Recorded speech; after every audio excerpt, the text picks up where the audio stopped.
Hello, it's Marius Free from Greenpower Consulting.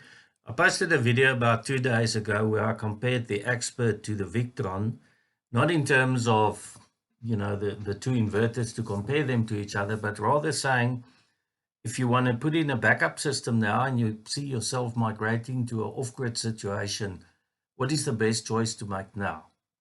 And that's really what the video was about. Subsequent to that, I had a question from a guy called Francois. And this is specifically Francois' answer. The question was, if the grid goes off here, can you feed PV power to these loads? And the answer is no.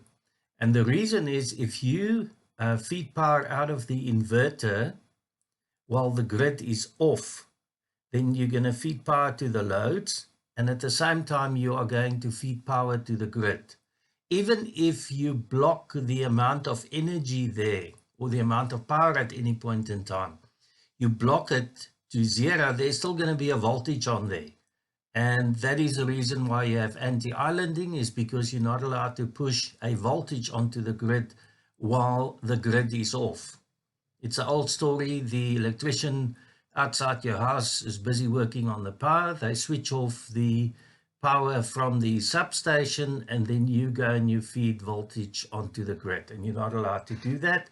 That's what they call anti-islanding globally. So it's the term for that. So the answer, Francois, is no. You have to switch that power off as part of your anti-islanding mechanism as soon as this grid goes off.